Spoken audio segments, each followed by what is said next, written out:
Ẹ kú dédé ìwòyí láti ní ìwé ìròyìn The Matrix lónìí ọjọ́ 14 oṣù kẹta ọdún 2024. Ẹniọlá Sàlíù lórúkọ mi. Lágbo òṣèlú, pẹ̀lú bí ètò ẹ̀yáwó fún àwọn akẹ́kọ̀ọ́ kò ṣe tún bẹ̀rẹ̀ mọ́ lónìí, àwọn akẹ́kọ̀ọ́ bínú.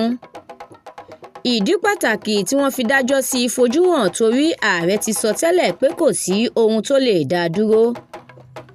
Fònídòní fọ̀ládọ́là ti dá àìbalẹ̀ ọkàn sílẹ̀ fún àwọn akẹ́kọ̀ọ́. Lórí tírílíọ̀nù 3.7 náírà tí ilé ìgbìmọ̀ aṣòfin fi kún ètò ìṣúná ọdún yìí, Peter Obi gbójú wa gan. Ó ní àwọn aṣòfin àgbà gbọ́dọ̀ jáde láti wá ṣàlàyé ara wọn fún gbogbo ọmọ Nàìjíríà.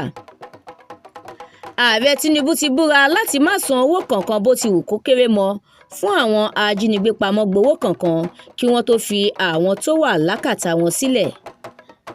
Àwọn aṣòfin àgbà láti apá gúúsù ti yan Adétòkunbọ̀ Abiru gẹ́gẹ́ bí alága wọn lẹ́yìn tí Níngì kọ̀wé fipò náà sílẹ̀ tí wọ́n sì ní kó lọ rọ́ọ̀kùn nílé náà fún oṣù 3.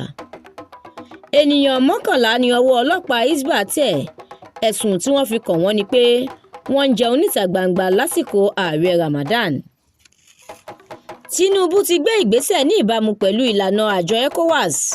Ó ti ṣí ọ̀nà àti òfurufú Nàìjíríà sílẹ̀ pẹ̀lú orílẹ̀-èdè Niger Republic. Ìròyìn eré ìdárayá. Ẹgbẹ́ agbábọ́ọ̀lù PSG yóò fi àgbá iwájú fún ẹgbẹ́ agbábọ́ọ̀lù Man U tí wọ́n rà ní mílíọ̀nù lọ́nà 125 euro rọ́pò Mbappe. Àdúrà mọ́mi Balógun ló ṣe òǹgbùfọ̀ ìròyìn náà. Èmi Ẹniọlá Sàlíù ni mo kà fún yín láti inú ìwé ìròyìn The Matrix tó jáde lónìí.